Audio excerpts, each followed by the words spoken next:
Hello and welcome back dear students. जैसा कि हम लोगों ने लास्ट सेशन में स्टडी किया था इफ़ेक्टिव कम्युनिकेशन आप कैसे कर सकते हैं और इफ़ेक्टिव कम्युनिकेशन में कौन कौन से फैक्टर्स होते हैं जो आपके कम्युनिकेशन को अफेक्ट करते हैं।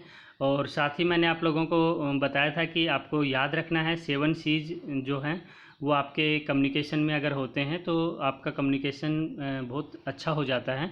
और वो आपके 7 C's आपको एग्ज़ाम पॉइंट ऑफ व्यू से मैंने कहा था कि इम्पोर्टेंट है कि आपका मैसेज जो है वो क्लियर होना चाहिए, कॉन्साइज होना चाहिए, कंक्रीट होना चाहिए, करेक्ट होना चाहिए, कोहेरेंट होना चाहिए, कंप्लीट एंड कर्टियस होना चाहिए। सो आपको अपने अगर ये एलिमेंट ये आप फैक्टर्स अगर अपने कम्युनिकेशन में डालते हैं तो डेफिनेटली आपका जो कम्युनिकेशन होता है वो अप्रोच करता है आपकी ऑडियंस को और आपकी ऑडियंस को कनेक्ट कर पाता है।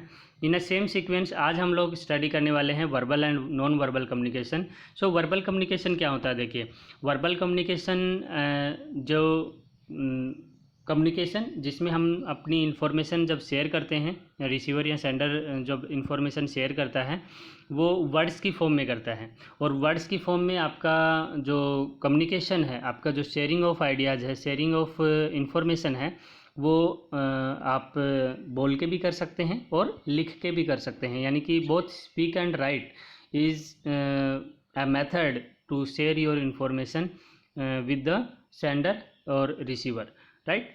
नाउ जो आपका वर्बल कम्युनिकेशन है, आप वर्बल कम्युनिकेशन को आप इस तरीके से भी समझ सकते हैं कि आपके जो टाइप्स की अगर मैं बात करूं तो जैसा कि मैंने अभी बताया आपका ओरल या स्पोकन या फिर रिटन कम्युनिकेशन।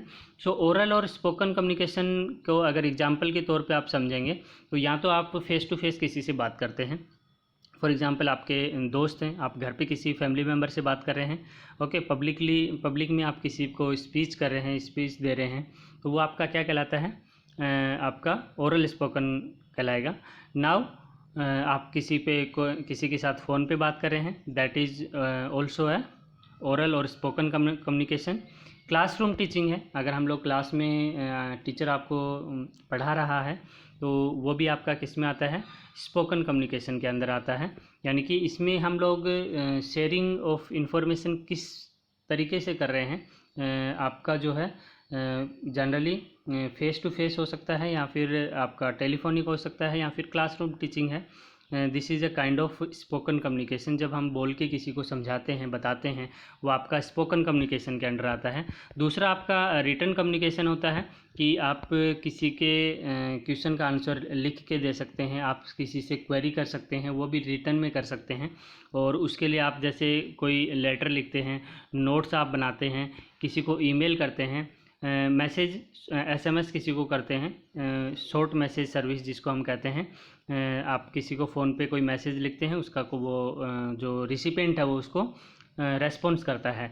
आप किसी को ईमेल लिखते हैं, फ़ोटो सेंड कर सकते हैं, वीडियो सेंड कर सकते हैं, म्यूजिक सेंड कर सकते हैं, ओके। नाउ और बुक और न्यूज़पेपर जो आप स्टडी करते हैं, ये क्या है? आपका रिटन कम्युनिकेशन है, but both are verbal communication, जिसमें हम वर्ड्स की हेल्प से अपनी इन्फॉर्मेशन शेयर कर रहे हैं। समटाइम्स हम स्पोकन कम्युनिकेशन का यूज करते हैं और समटाइम हम लोग रिटन कम्युनिकेशन का यूज करते हैं।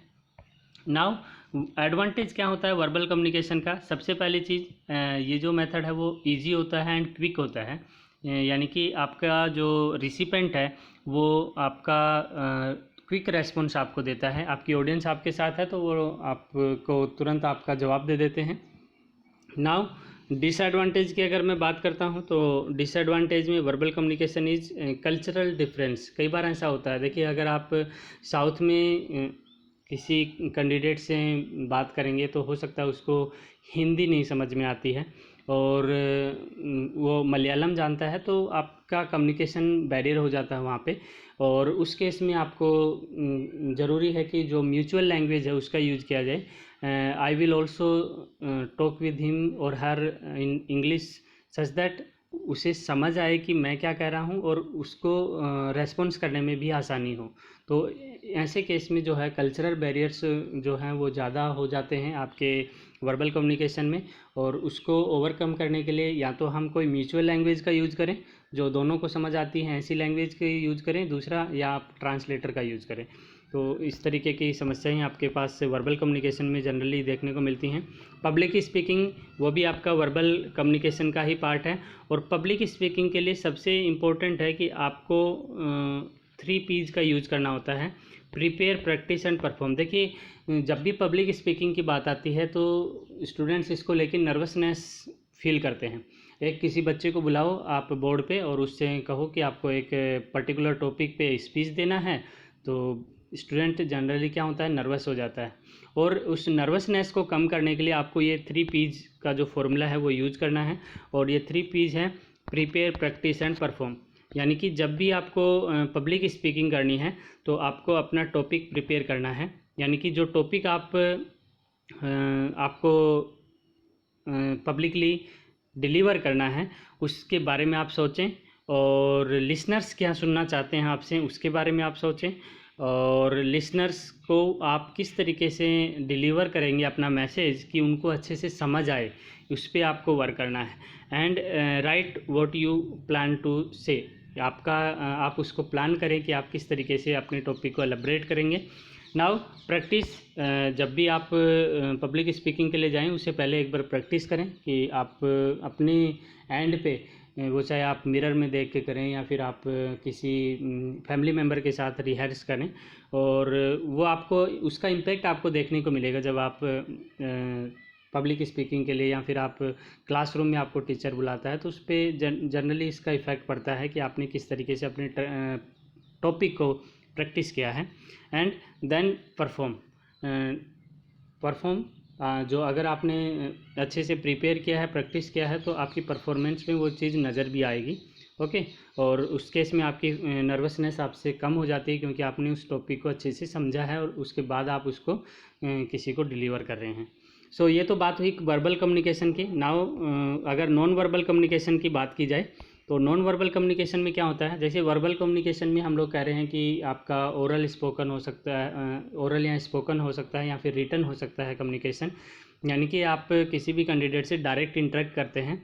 एंड नॉन वर्बल कम्युनिकेशन में क्या होता है, हम लोग वर्ड्स का यूज़ नहीं करते हैं, हम लोग जनरली क्या करते हैं, आप किसी को उसके जेस्चर से, उसके एक्सप्रेशन से, उसके पोस्चर से, gesture, touch, space, eye contact, para language, इनकी हेल्प से आप किसी के मैसेज को समझने की कोशिश करते हैं। यानी कि एक्सप्रेशन से यहाँ पे मीनिंग है कि फॉर एग्जांपल स्माइली जो आप सेंड करते हैं, अगर सैड फेस है या फिर स्माइली फेस है, उसको देख के आप समझ जाते हैं कि जो पर्सन आपको सेंड कर रहा है, सेंडर जो है, उसका मूड कैसा है।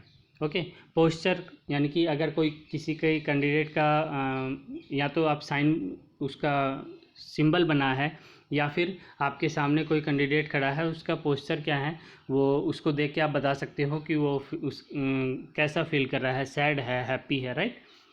जेस्चर, समटाइम्स आप किसी को इशारा करते हैं कि थम्स अप करते हैं, that means good job, and thumbs down करते हैं, that means you did not perform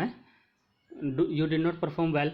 okay, and touch, that means आप कई बार ऐसा होता है कि आपको अगर किसी नए पर्सन से मीट करते हैं और आप अपनी मीटिंग को और अच्छा बनाना चाहते हो तो आप एक हेल्दी हैंडशेक करते हैं, तो उससे आपको आप उसको समझ सकते हैं वो पॉजिटिविटी है या नेगेटिविटी है उसके हैंडशेक में, वो आप समझ सकते हैं।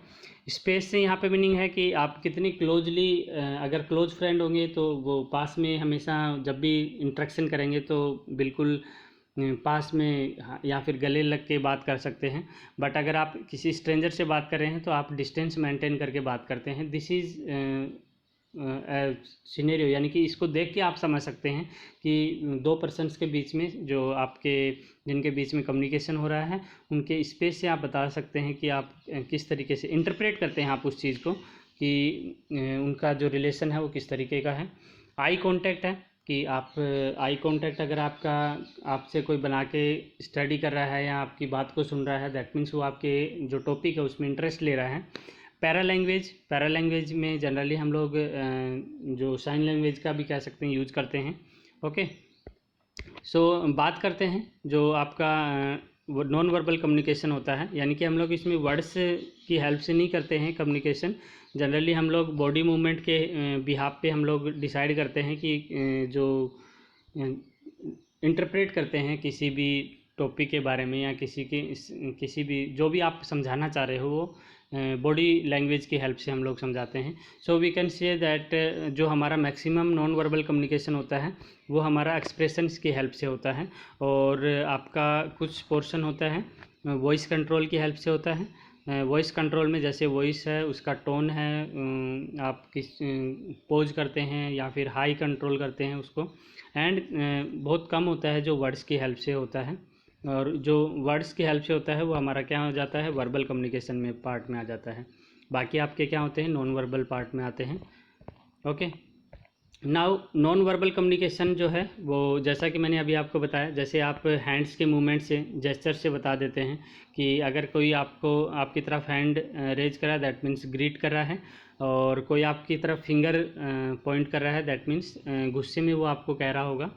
ठीक है, एक्सप्रेशन से हम बता सकते हैं, अगर आप स्माइली आपको शो करता है दैट मीन्स वो हैप्पीनेस को डिनोट कर रहा है, और सैड फेस अगर है दैट मीन्स वो क्या है, अपसेट है। ओके, इस तरीके से हम नॉन वर्बल कम्युनिकेशन से किसी भी मैसेज को इंटरप्रेट कर पाते हैं।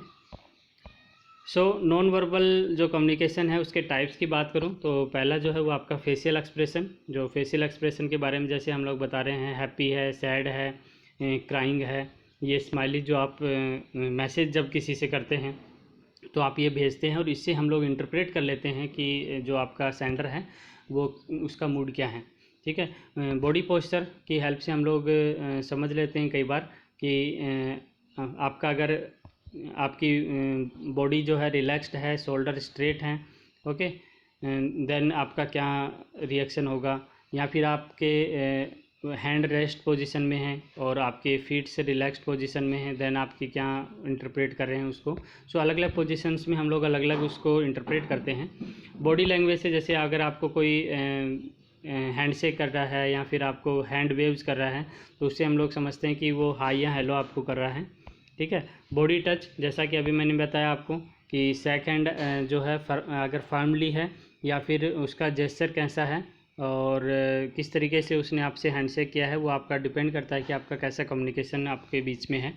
स्पेस, मेंटेनिंग प्रॉपर स्पेस, अगर आपका कोई रिलेशनशिप कैसा है उस पर डिपेंड करता है कि आपका जो जब आप किसी से कम्युनिकेट करें तो आपका बीच में और रिसीवर के बीच में स्पेस कितना है। अगर आप फ्रेंड है तो क्लोजली रहेंगे, अगर आप स्ट्रेंजर हैं तो आप दूर दूर खड़े होकर आप बात करते हैं। ठीक है, नाउ आई कांटेक्ट, अगर आप किसी ऑडियंस को टारगेट कर रहे हैं, आप ऑडियंस को एड्रेस कर रहे हैं तो आपका आई कांटेक्ट कैसा है उस पर डिपेंड करता है कि आपके टॉपिक पे कॉन्फिडेंस कैसा है और ऑडियंस आप में इंटरेस्ट ले रही है या नहीं ले रही है, वो भी उसी पे डिपेंड करता है कि आपका आई कांटेक्ट ऑडियंस के साथ कैसा है। पैरा लैंग्वेज, जब आप किसी भी जो वॉल्यूम आपका होता है उसको अगर आप मॉडरेट करते हैं, कभी आप जहाँ पे रिक्वायर्ड है स्लो वॉल्यूम वहाँ पे आप स्लो वॉल्यूम का यूज करते हैं, जहाँ पे हाई वॉल्यूम रिक्वायर्ड है वहाँ पे आप हाई वॉल्यूम का यूज करते हैं, that is called para language. Okay, so ये आपके दूसरा आप विजुअल कम्युनिकेशन जो होता है, विजुअल कम्युनिकेशन में जनरली क्या होता है, जब आप किसी भी कम्युनिकेशन को यानी कि कोई पिक्चर को आप देख के अपना परसेप्शन रखते हैं तो वो विजुअल कम्युनिकेशन में आता है। जैसे अगर आप कोई सिंबल्स देखते हैं, देखिए आप इस तरीके का सिंबल देखेंगे, उसको देखने से मीनिंग क्या है कि आपको हॉर्न नहीं बजाना है। ठीक है, डू नॉट ब्लो हॉर्न। अगर इस तरीके का साइन देखते हैं दैट मीन्स लेडीज़ और जेंट्स टॉयलेट को डिनोट करता है। ये आपको ये जो सिंबल होता है ये आप देख के समझ जाते हैं कि जो सब्सटेंस है वो क्या है, फ्लेमेबल है, यानी कि उसमें जो आग लगने की जो कैपेसिटी है वो हायर है। एंड अगर इस तरीके का सिंबल है दैट मीन्स वो वीडियो को पॉज करने का सिंबल है। यहाँ पे जो रेड लाइट्स पे आप देखते हो, रेड डिनोट करती है स्टॉप को, येलो वेट के लिए डिनोट करती है और ग्रीन आपकी डिनोट करती है गो यानी कि जाने के लिए। इस तरीके का अगर सिंबल बना होता है यानी कि वहाँ पे क्या है, रेलवे क्रॉसिंग है। और अगर आपका सिंबल इस तरीके का देखते हो दैट मीन्स वो सरफेस क्या है, स्लिपरी है, तो आप पहले से अलर्ट हो जाते हैं वहाँ पे जाने से पहले कि आप फिसल सकते हैं, तो आप ध्यान से वहाँ पे जाएंगे। एंड इस तरीके का सिंबल है, दैट मीन्स वो आपका नो स्मोकिंग जोन है, वहाँ पे आप स्मोक नहीं कर सकते। सो ये आपका विजुअल कम्युनिकेशन होता है, यानी कि आप किस तरीके से पिक्चर्स को देख के आइडेंटिफाई कर लेते हैं। एंड होप कि आपको verbal and non verbal communication जो है वो समझ आया होगा। आप इसको प्रिपेयर कीजिए। अगर आपका कोई डाउट है तो आप कमेंट बॉक्स में लिख के मेरे से पूछ सकते हैं। ज़्यादा से ज़्यादा बच्चों के साथ वीडियोज़ को शेयर कीजिए ताकि ज़्यादा बच्चों को इसका बेनिफिट मिल सके। And keep watching, keep learning. Thank you.